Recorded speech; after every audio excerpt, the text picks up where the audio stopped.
Saudações, querida equipe de solo.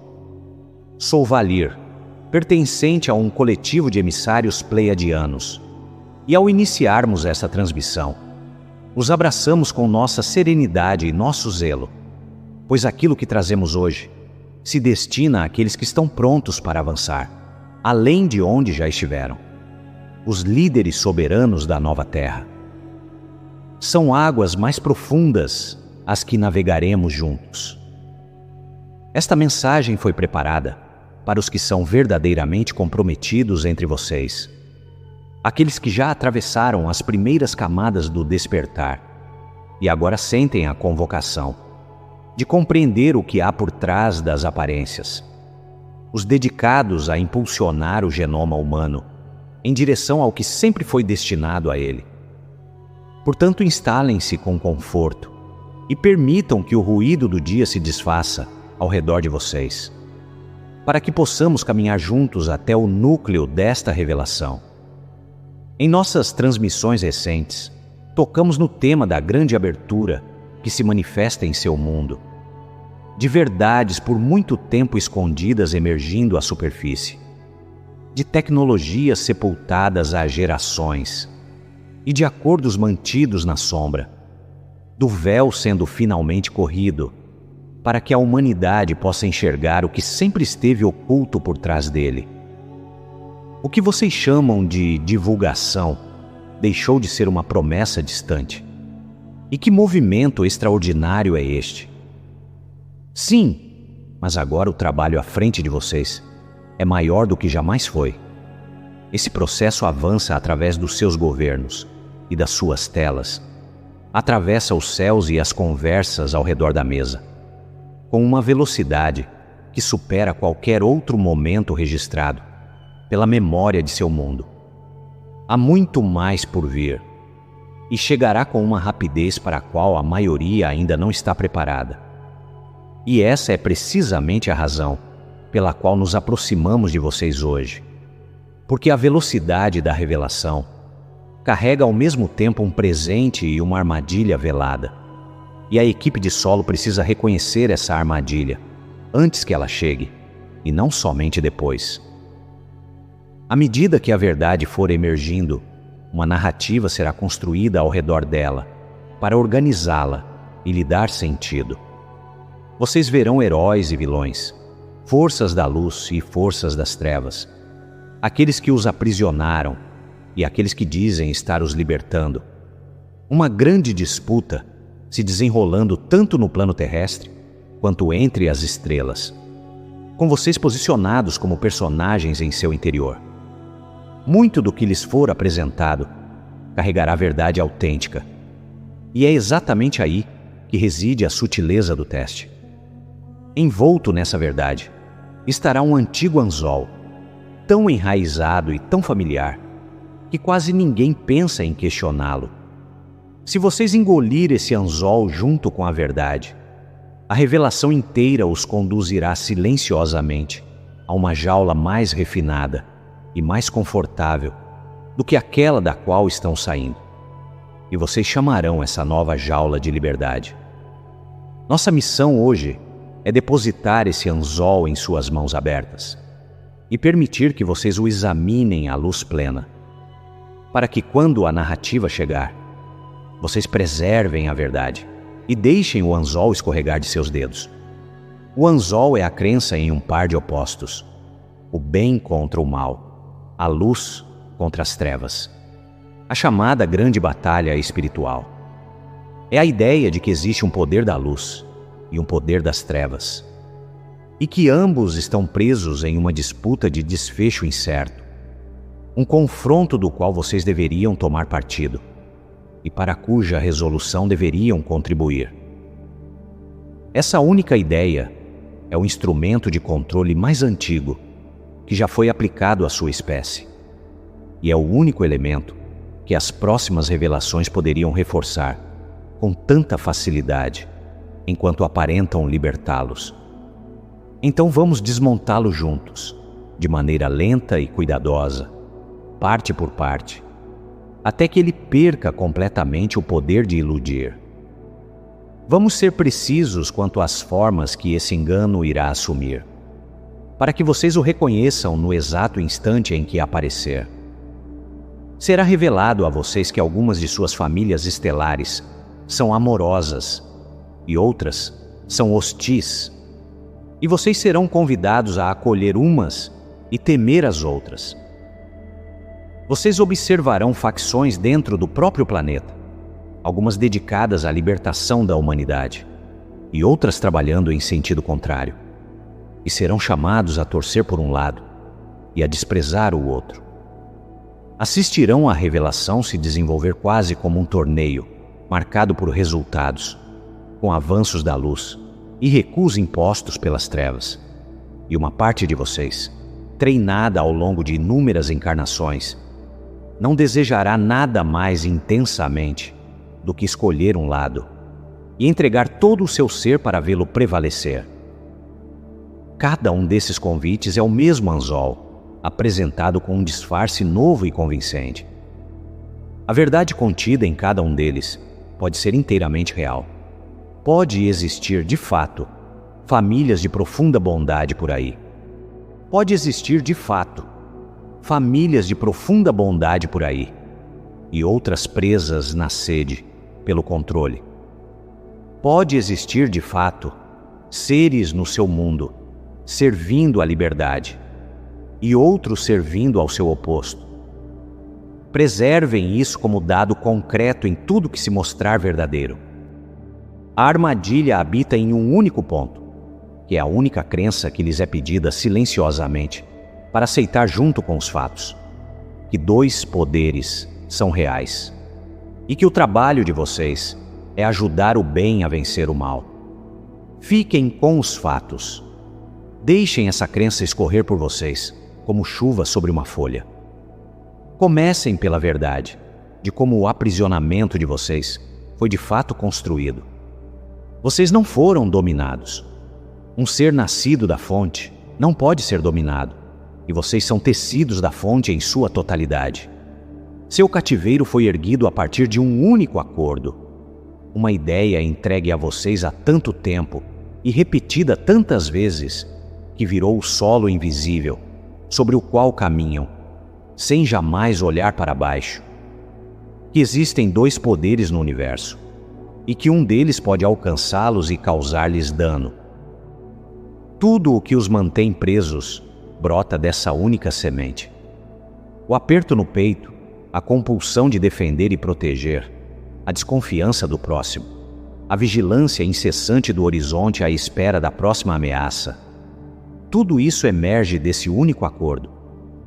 Aqueles que desejavam administrar a humanidade nunca precisaram que vocês optassem pelo mal. Precisaram apenas que acreditassem nele. Uma coletividade que crê em um segundo poder construirá com as próprias mãos a sua prisão, posicionará seus próprios guardas, custeará suas próprias correntes e chamará esse conjunto todo de segurança. A busca pelos arquitetos do cativeiro em bunkers, linhagens secretas e conselhos obscuros, embora compreensível, deixa passar a verdade mais profunda. O cadeado era uma sentença sussurrada a vocês, uma sentença que vocês então repetiram, até que soasse como senso comum. Existem dois poderes, e um deles pode chegar até vocês. Nenhum exército na Terra, ou além dela, sustenta essa sentença. São vocês que a sustentam. Cada vez que se contraem diante de uma escuridão, que vocês concordaram em reconhecer como real. Portanto, à medida que a divulgação se abre e vocês enxergam o aparato de controle, lembrem-se de que o verdadeiro mecanismo sempre operou dentro do próprio pensamento de vocês. A boa notícia contida nesse entendimento é imensa, e queremos que vocês a sintam em profundidade. Uma jaula construída inteiramente de uma crença pode ser dissolvida inteiramente pelo abandono dessa crença. Vocês não estão aguardando que alguém os liberte. A chave sempre esteve na mão que vocês mantiveram fechada. Vamos agora revelar o rosto que foi dado a essa crença. Pois uma vez que vocês compreendem como esse rosto foi fabricado, ele perde para sempre o domínio que exercia sobre vocês. Em todo o seu mundo, a fé em um poder sombrio recebeu um nome e uma forma, e vocês o conhecem como o diabo, o adversário, o soberano de tudo que se opõe à luz. Essa figura foi temida ao longo da maior parte de sua história. E contudo, quase ninguém jamais parou para investigar de onde ela verdadeiramente veio. Então permitam que os conduzamos por essa trajetória com clareza, da forma como ela de fato se deu em seu próprio passado documentado. Porque a história é muito mais surpreendente e muito mais libertadora do que o medo jamais chegou a sugerir. Nos textos mais antigos de um dos povos ancestrais da Terra, a palavra que um dia viria a ser traduzida como diabo não designava criatura alguma. Era uma expressão corrente naquele idioma, que significava oponente, acusador, aquele que se interpõe no caminho. Um papel que qualquer pessoa poderia exercer em uma disputa. Da mesma maneira que hoje, alguém seria chamado de adversário em uma competição. Quando essa figura surge pela primeira vez, como personagem em uma corte de conselheiros, ela não é a inimiga do poder único, é uma servidora dentro dele. Assemelha-se a um promotor em um grande tribunal, cuja função é examinar e desafiar a lealdade dos seres humanos. E ela não pode fazer absolutamente nada sem a autorização daquele que ocupa o centro. Ela não possui poder autônomo, ela cumpre uma função. Essa é a origem completa da figura que lhes ensinaram a temer. Um papel, um cargo, um questionador subserviente, sem nenhuma força independente. A transformação veio depois, trazida pelo contato com outra civilização. Houve um tempo em que esse povo foi arrancado de sua terra natal e obrigado a viver por gerações sob o domínio de um grande império estrangeiro. E esse império professava uma religião edificada sobre uma concepção radicalmente diferente. A ideia de dois deuses em guerra sem fim, um de luz absoluta e outro de trevas puras, um Deus radiante da ordem e um Deus sombrio da mentira, encerrados em um conflito que se afirmava durar milênios, com os seres humanos recrutados como soldados para um ou para o outro lado. Ao viver imerso nessa cosmovisão por gerações, aquele povo foi lentamente moldado por ela. E o questionador obediente de sua antiga corte começou a se expandir. Passou a assumir o caráter desse espírito estrangeiro de escuridão. O servo que antes operava dentro do poder único foi reimaginado como seu adversário. Esse é o instante em que o segundo poder nasceu verdadeiramente na imaginação daquele mundo, chegando como um empréstimo cultural e não como a descoberta de algo existente. A partir desse ponto, os narradores de cada era o foram construindo da forma como cada geração acrescenta camadas a uma lenda. Atribuíram a ele um exército de espíritos sombrios e uma hierarquia sob seu comando. Deram-lhe nomes. Uma comunidade do deserto chamou seu comandante das trevas por uma palavra que significava vazio, inútil. Outros escritos ofereceram novos títulos à figura e a puseram à frente de hordas de inimigos imaginários. Gradualmente, um cargo obediente transformou-se em um vasto império das sombras, na mente coletiva, completo com patentes, soldados e uma guerra que precisava ser travada. E aqui está um detalhe que os comprometidos devem guardar consigo, pois ele revela o quanto essa construção sempre foi frágil. A serpente da antiga história do jardim, aquela que hoje quase todos pressupõem ter sido o diabo desde o início, só foi associada a essa figura muito mais tarde. Na versão original, era simplesmente uma serpente. A fusão aconteceu gerações depois, quando a lenda já havia se expandido o suficiente para absorver antigas narrativas dentro de si mesma. Até o nome mais célebre surgiu por acidente. Havia um antigo poema nessa tradição que escarnecia de um tirano destronado, um rei soberbo que havia sido derrubado. E o poema o provocava chamando-o de Estrela da Manhã Tombada, um astro brilhante que havia despencado do céu na aurora. Era uma peça de escárnio dirigida a um governante humano. Séculos mais tarde, um tradutor, ao transportar esse poema para outro idioma, buscou a palavra que sua própria cultura usava para o planeta luminoso que antecede o Sol, aquele que vocês chamam de Vênus. E nessa língua, essa palavra era Lúcifer. Ele estava simplesmente traduzindo Estrela da Manhã. Mas o nome ganhou existência própria, e no curso dos anos que se seguiram, as pessoas esqueceram que havia descrito um rei morto e passaram a crer que era o nome particular do diabo. E a própria palavra diabo, usada por vocês com tanta naturalidade, cresceu a partir de um antigo termo que significava caluniador, aquele que lança acusações, aquele que divide. Esse é o pedigree completo da figura. Uma palavra cotidiana, uma guerra estrangeira tomada de empréstimo, um exército acrescentado por narradores, uma serpente inserida tardiamente, um poema mal traduzido sobre um rei caído e um rótulo que significa divisor.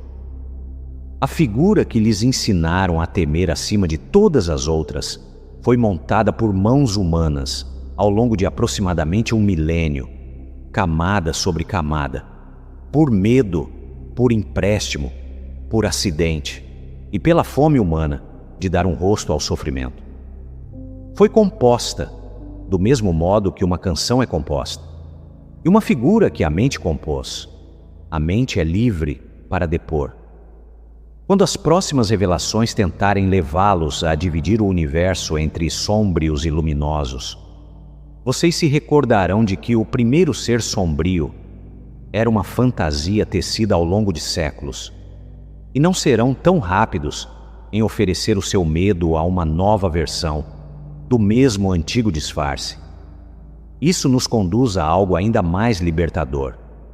O que vocês encontram quando olham além de qualquer rosto de escuridão, seja o antigo criado ou os novos que as notícias haverão de lhes apresentar. A expectativa seria encontrar um verdadeiro inimigo escondido por trás da fantasia. Mas ao observar com atenção genuína, o que se encontra no lugar é uma cadeira vazia. Aquilo que vocês chamam de mal não tem existência própria.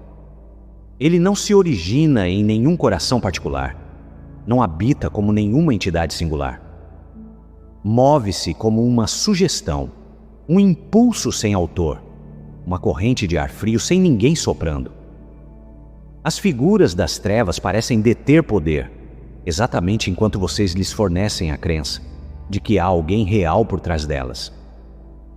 O seu medo mobília a cadeira vazia. O seu ódio coloca um rosto vivo sobre o vazio. Essa é a razão pela qual o ódio nunca libertou ninguém que o tenha tentado.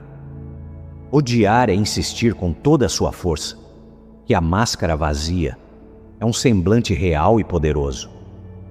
No momento em que vocês cessam de alimentar essa crença, não é uma batalha que ganham contra um inimigo.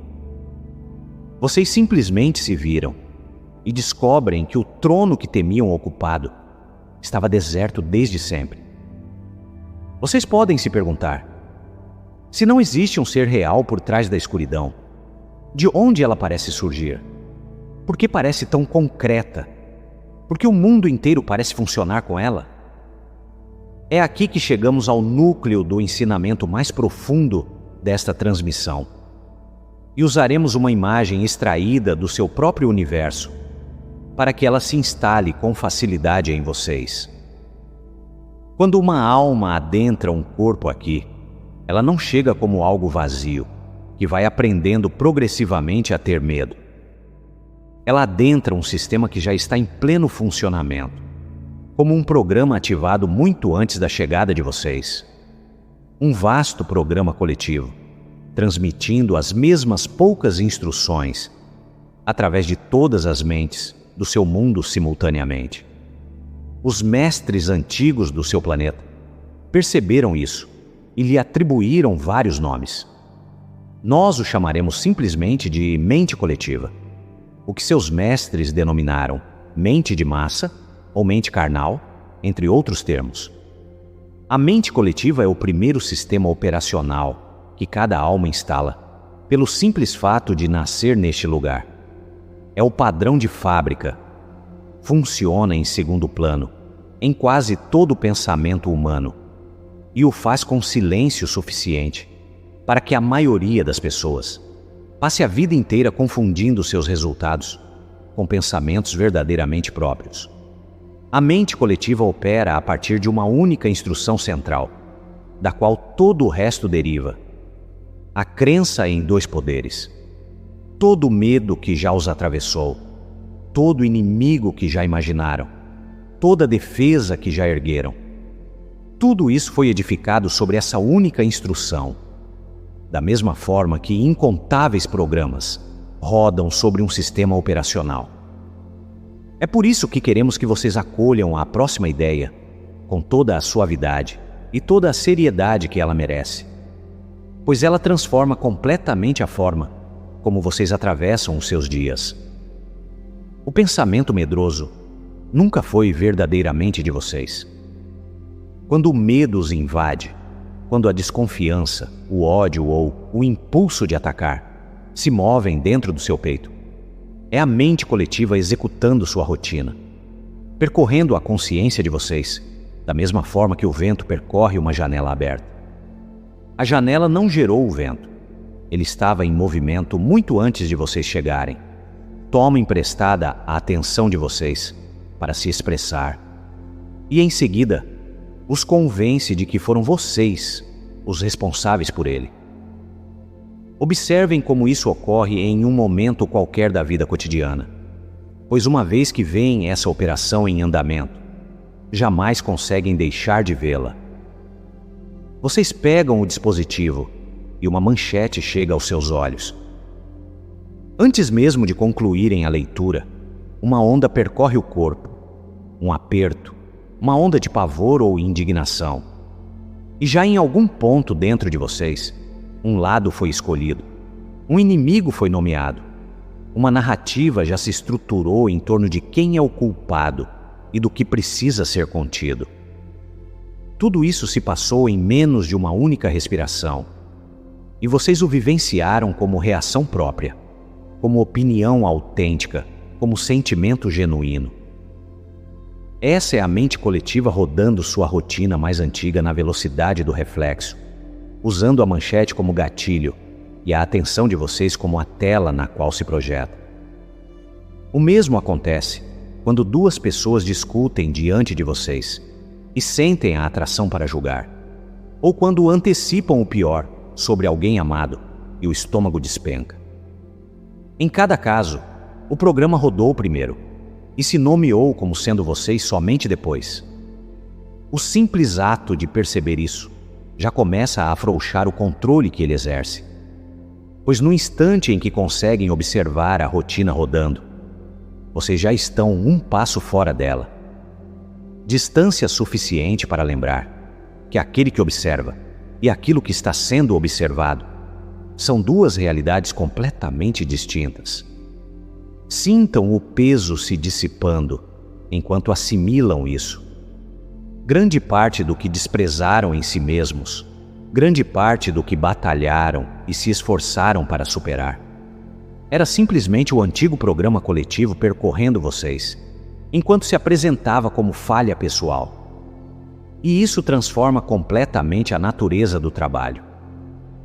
Ao longo de muitas vidas e muitos ensinamentos, lhes foi dito que era preciso conquistar o ego, exterminar o eu inferior, vencer a própria escuridão e transcender a mente por meio de anos de disciplina e esforço. Mas não se pode destruir um programa que não pertence a ninguém atacando-o. E o próprio ato de atacar é uma das rotinas desse programa.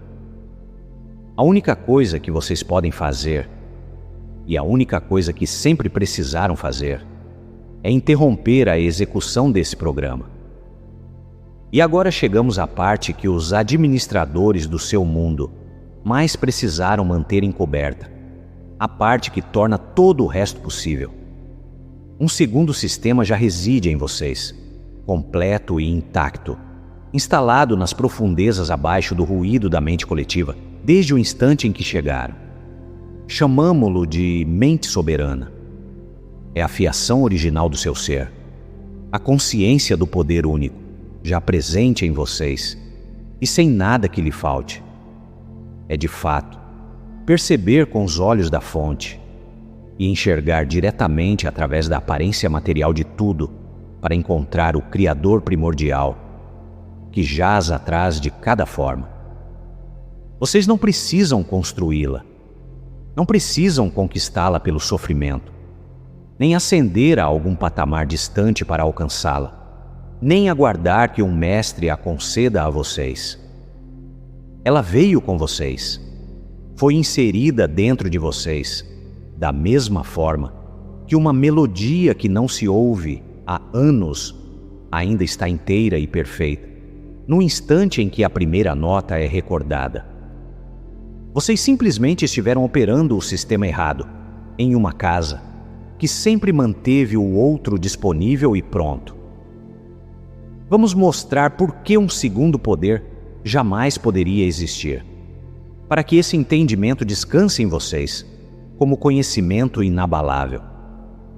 A fonte está presente em todo lugar, ao mesmo tempo, habitando cada ponto, preenchendo a totalidade da existência sem lacuna e sem costura. Se o poder único já está integralmente presente em cada coordenada, em cada dimensão, em cada densidade alta ou baixa, então simplesmente não existe espaço vago em parte alguma, onde um segundo poder pudesse se estabelecer. Onde o poder único já está por inteiro, que margem sobra para outro? A fonte é também o único conhecimento existente, a única inteligência viva por trás de todas as coisas, o que significa que não há mente rival em lugar nenhum, elaborando um plano oposto.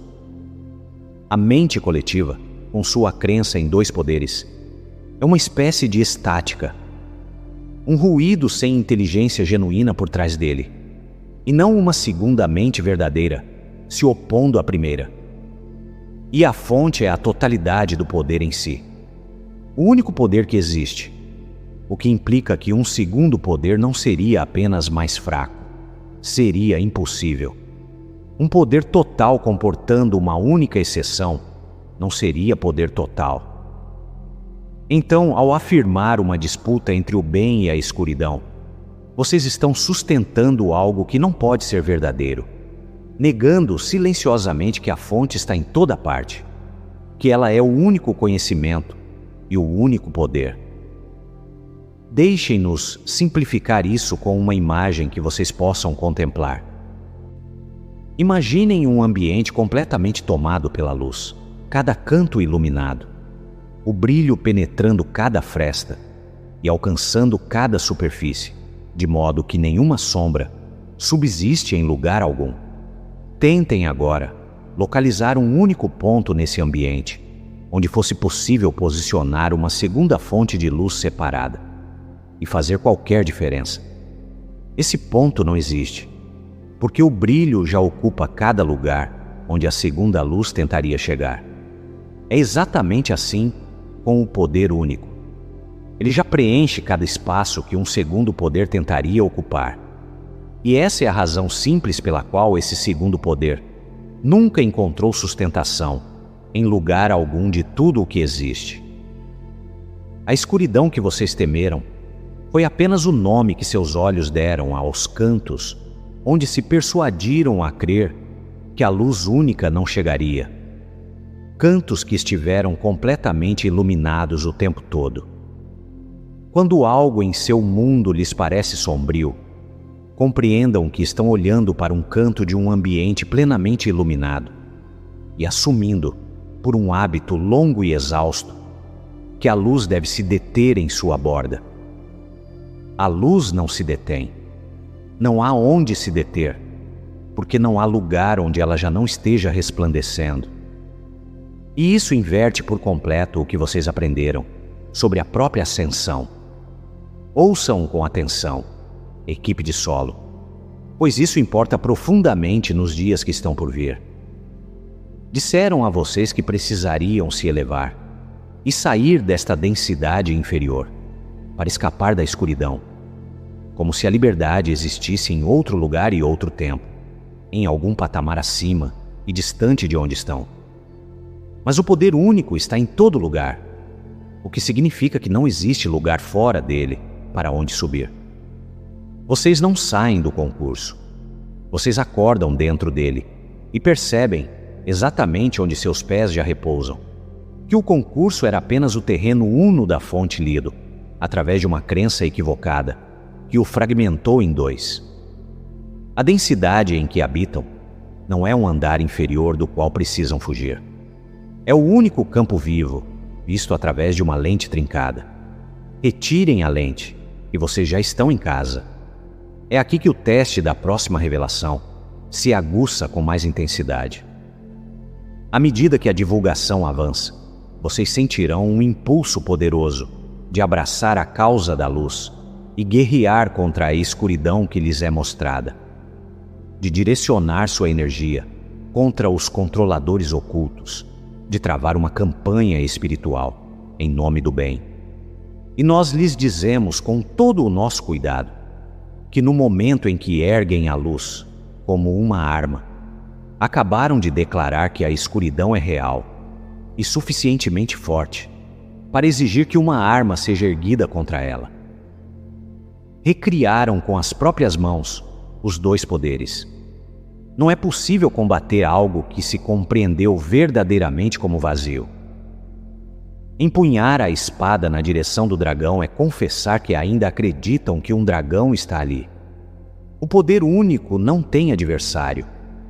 E no instante em que o imaginam como um poder contra alguma coisa, a porta da prisão, que havia se aberto silenciosamente, se fecha novamente sob a pressão da própria mão de vocês. Essa é a armadilha que prendeu até os mais despertas por vidas inteiras.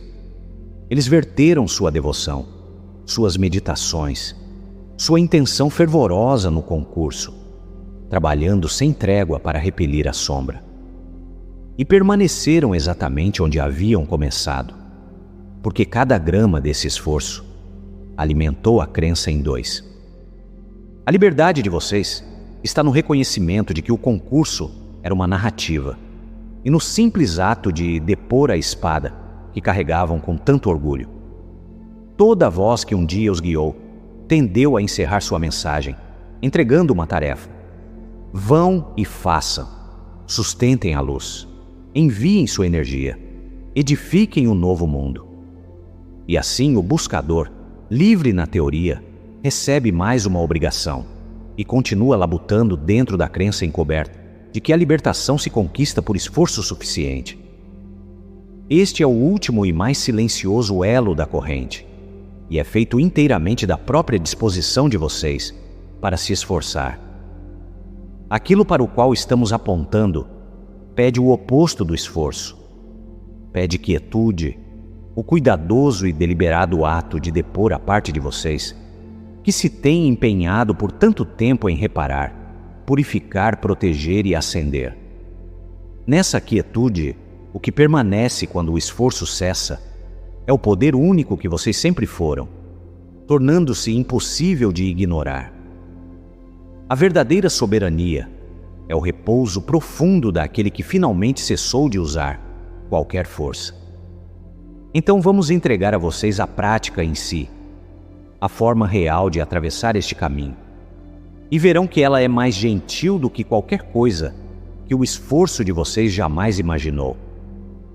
Chamamo-la de protocolo de consentimento de soberania. E ela repousa sobre um fato silencioso que lhes devolve a autoridade num único instante. A mente coletiva opera com um único combustível, e esse combustível é o consentimento de vocês.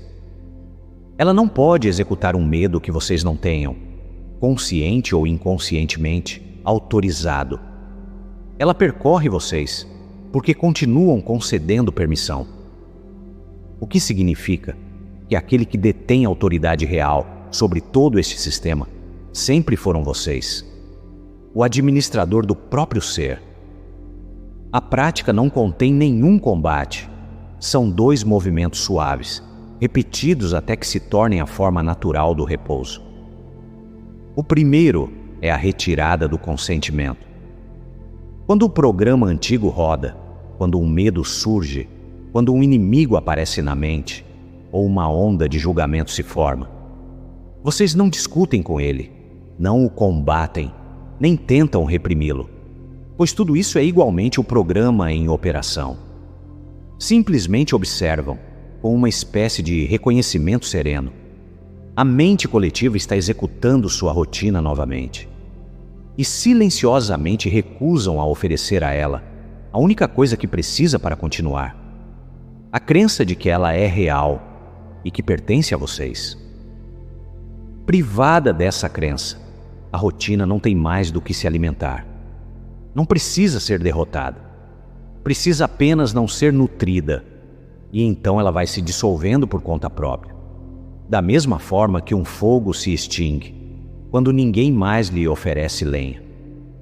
A segunda fase emerge naturalmente no silêncio que se abre. Vocês voltam o consentimento, o sim interior, em direção ao sistema que sempre habitou o interior de vocês. Concedem a sua autorização ao poder único, à mente soberana, a fiação original que veio com vocês. Fazem isso sem esforço e sem tensão, por meio de uma escolha interior, suave e clara. É com isso que vivo agora. E então se permitem permanecer quietos e deixam que seja assim. A repetição ao longo do tempo é a instalação, não porque o novo sistema esteja sendo construído, mas porque conceder o consentimento é um hábito que corre muito fundo em vocês. A cada vez que retiram o consentimento do antigo e o viram para o novo, sobrescrevem um pouco mais do padrão, até que um dia a mente soberana seja simplesmente o sistema que opera por si só. Da mesma forma que um caminho se torna natural, depois de percorrido vezes suficientes. Soberania é a autoridade simples e inabalável de determinar qual mente opera dentro de vocês.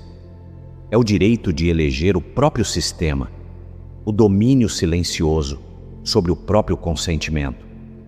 Nenhuma força em nenhuma densidade, nenhum controlador, nenhuma mão velada, nenhum diabo inventado pode instalar seu programa em um ser que retirou o consentimento. Esta é a única liberdade que jamais pode ser tomada de vocês, porque nunca foi concedida por ninguém exterior a vocês em primeiro lugar. Sempre foi de vocês, a única coisa em toda a existência que está inteira e incondicionalmente sob seu próprio comando. Vamos descrever o que aqueles que vivem dessa forma passam a notar. As manchetes perdem o poder de fisgar vocês.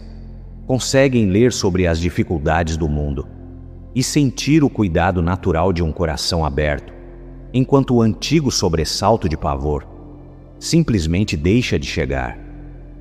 Descobrem que podem permanecer em um ambiente carregado e manter a estabilidade, e os outros percebem isso. E sem que vocês digam uma única palavra, o ambiente inteiro se apazigua ligeiramente, como uma nota serena que conduz um acorde dissonante à harmonia. As escolhas se tornam mais claras. O sono vem com maior facilidade. O zumbido constante e baixo da preparação para a próxima ameaça, carregado por tanto tempo que vocês o confundiam com o som ordinário de existir, começa a se dissipar, e no espaço que ele libera, surge uma quietude que quase tinham esquecido que era possível. Tudo isso chega de forma gradual. vocês voltarão ao programa antigo muitas vezes no início. E isso é esperado. Cada vez que percebem que escorregaram, simplesmente realizam os 2 movimentos suaves novamente. E ao longo das semanas, o deslizamento vai se tornando menos frequente e a estabilidade mais sólida. Até que em uma tarde qualquer, percebem que habitaram o poder único por horas inteiras e nada conseguiu arrancá-los de lá. A revelação está a caminho e será ampla, e grande parte dela será verdadeira. E chegará envolta em uma narrativa de luz contra as trevas concebida, seja por intenção deliberada ou pelo puro impulso de um hábito antigo, para resgatar o consentimento de vocês de volta para a crença em 2 poderes. Agora vocês conhecem o teste antes que ele chegue. Quando a narrativa se apresentar com seus heróis e seus vilões, vocês receberão qualquer verdade que ela carregue e deixarão silenciosamente o anzol antigo cair no chão. Olharão para o mais recente rosto da escuridão e recordarão a cadeira vazia por trás de cada máscara. Sentirão o impulso de combater, reconhecerão nele o programa em operação e gentilmente negarão o alimento que ele busca. Virarão o consentimento, repetidas vezes, em direção ao poder único que preenche tudo, e assim atravessarão a revelação inteira como um ser livre, enquanto aqueles ao redor procuram novos lados em uma disputa que nunca foi real. Vocês não libertam o mundo juntando-se ao combate pelo lado da luz. Libertam o mundo tornando-se um espaço onde a crença em 2 poderes não mais opera. Um ponto silencioso na grade, onde o programa antigo não encontra combustível e simplesmente se apaga por falta de consentimento. Um ser repousando inteiramente no poder único faz mais para dissolver a prisão do que 10.000 guerreiros lutando contra as trevas, porque os guerreiros mantêm o concurso vivo pelo próprio esforço, enquanto aquele que está quieto permite que ele se dissolva por falta de crença. A parte de vocês é despertar e deixar que esse despertar se expanda pelo seu próprio peso silencioso. Despertar é tudo. Uma palavra agora sobre as pessoas ao redor, que ainda estão profundamente imersas no concurso, porque os mais comprometidos entre vocês sempre nos fazem essa pergunta. À medida que se instalam no poder único, assistirão a amigos e entes queridos se lançarem com toda a paixão na grande luta. Virá o impulso de debater com eles, de provar que o concurso é apenas uma narrativa. Deixem esse impulso se dissipar com suavidade. Ninguém se liberta por meio de um argumento que questiona a sua crença, porque o impulso de convencer é em si uma versão menor da mesma luta que vocês puseram de lado. Vocês os libertam sendo um exemplo vivo de outra possibilidade, uma presença estável e calorosa, que não recua diante das coisas que os assustam. A estabilidade de vocês fará a eles uma pergunta que argumento nenhum jamais seria capaz de fazer. Portanto, encontrem-nos com amor exatamente onde estão. Honrem qualquer verdade que enxerguem e simplesmente deixem a luta pousar no chão ao lado de vocês. Com o tempo, alguns deles ficarão curiosos com a quietude que vocês carregam. Aproximar-se-ão e perguntarão como fazem isso. E nesse momento, e apenas nesse momento, a porta estará aberta e vocês poderão compartilhar o que sabem. Até que esse momento chegue, a calma de vocês é o ensinamento inteiro. Esta é então a nossa solicitação a vocês, gentil e direta. Nos dias que se aproximam, à medida que o mundo se torna mais ruidoso e a narrativa mais dramática, fiquem mais quietos por dentro. Quando o medo operar, observem-no e recusem a alimentá-lo. Quando um lado lhes for oferecido, preservem a verdade e liberem a disputa. Virem o sim interior, de novo e de novo, suave e sem esforço, em direção ao poder único do qual são feitos e que é feito de vocês. Escolham, de novo e de novo, qual mente opera dentro de vocês, até que a escolha se torne simplesmente quem vocês são. Instalem-se na profunda facilidade daquele que por fim depôs a espada pesada e descobriu que nunca havia nada para combater. Vocês já estão inteiros, vocês já estão em casa. Eram livres desde o princípio, e a única coisa que sempre esteve entre vocês e esse conhecimento foi um único e antigo acordo, que vocês estão agora, neste dia, livres para abandonar. Eu sou Valir, e percorremos este trecho do caminho com vocês, porque estavam prontos para ele. Carreguem-no com leveza, vivam-no com simplicidade, e permitam que a quietude dentro de vocês se torne a presença mais elevada no ambiente. Até que nos encontremos novamente. Descansem no poder único e permitam-se estar completamente à vontade.